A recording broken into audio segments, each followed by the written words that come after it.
My friend who's a pilot told me that he has an upcoming flight going to Anchorage, Alaska, and he's going to be there for 24 hours as a layover before he's got to fly back home. He asked me if I wanted to tag along, and obviously I had to say yes.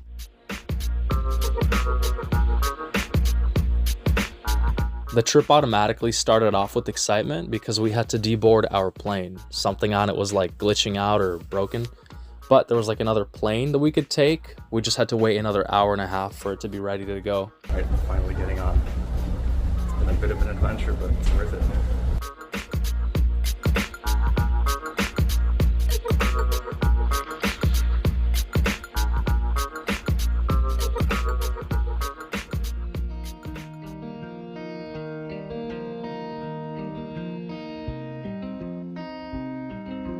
It's funny, but the second we crossed over into Canada, it started getting very cold on the plane. Once we were finally flying, I got to see how beautiful the mountains of Canada were from a bird's eye view.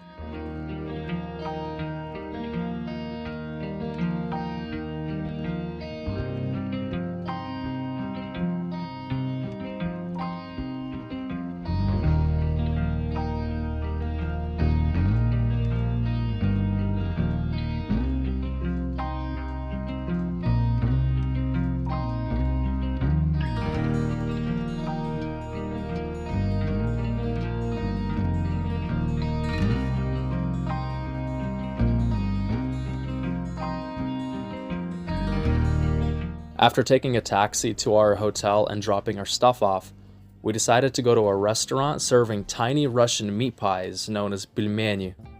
It was like midnight, but super bright outside, really trippy.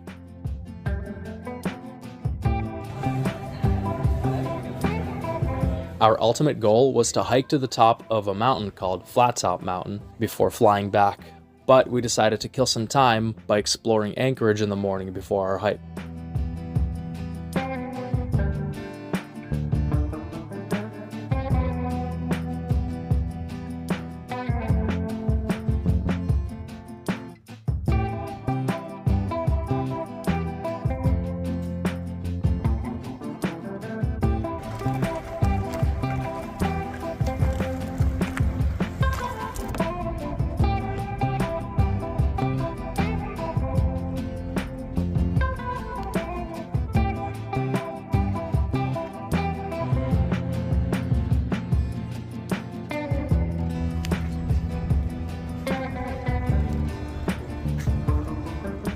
Balto.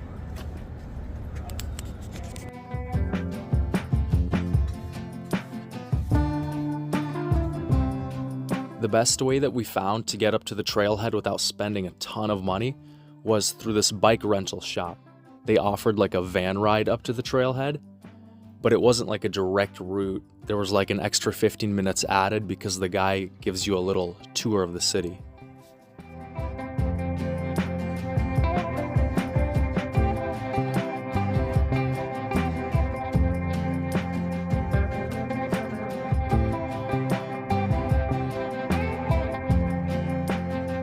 Started the hike to Flat Top Mountain. Man, I'm excited. It's gonna be amazing up there. A little bit windy, that's what the guy said. But even if it gets crazy windy, just push through because the view's worth it. So here we go. It's steep, isn't it? Yeah.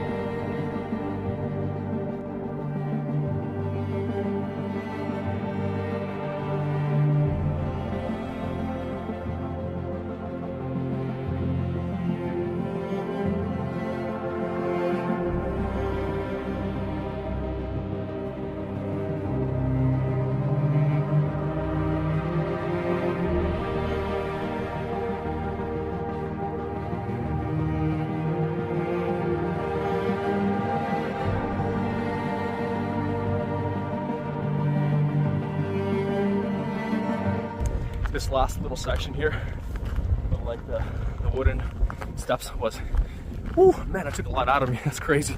I did not expect that, but Hopefully the whole thing is not that steep. Yeah, it was no joke what we were told. It was incredibly windy out there. It's strong enough to blow you off the mountain if you're not careful, so we gotta be careful of that as we ascend. I thought those stairs would be the last of the really steep section, but the whole entire part up to the summit was all a big scramble.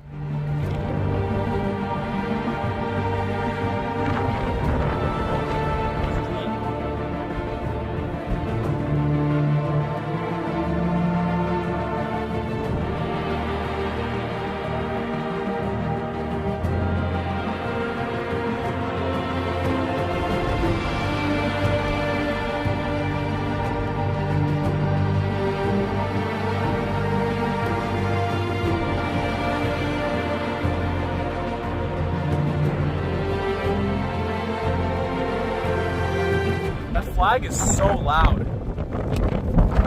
There's some examples of what we gotta do right now, or after. Oh my gosh.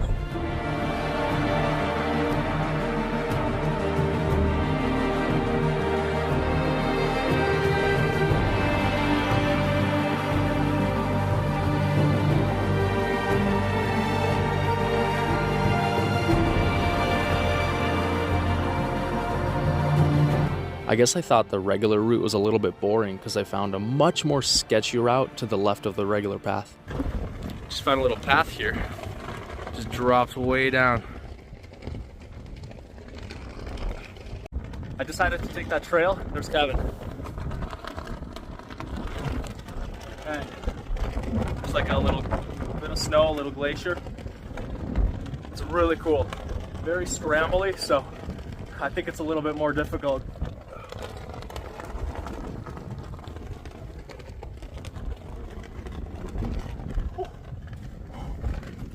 Okay, I gotta put my camera away. It's crazy. Crazy winds. I might lose an earbud.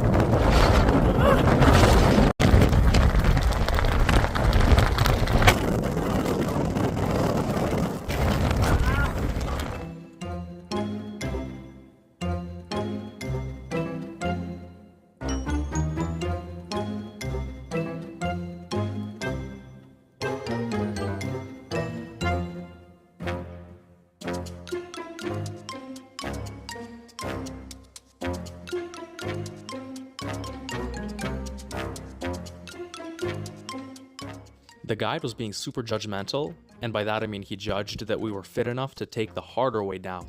It used to be the trail going up, but it's been abandoned ever since, and it's only doable going down. We're doing it, but I don't know if you can tell in the video. This looks nice and easy, but this is very slippery. And I don't know if this is the actual trail. They're very steep. Deer trail. Deer trail, I like it. If the deer can do it, we can do it.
Before dropping us off, the driver asked if we wanted to see the world's largest chocolate fountain.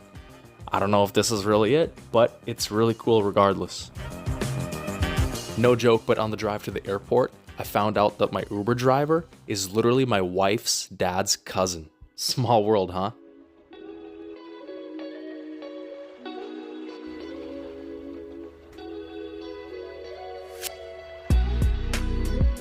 The flight home was very smooth, thankfully, although I didn't sleep a wink.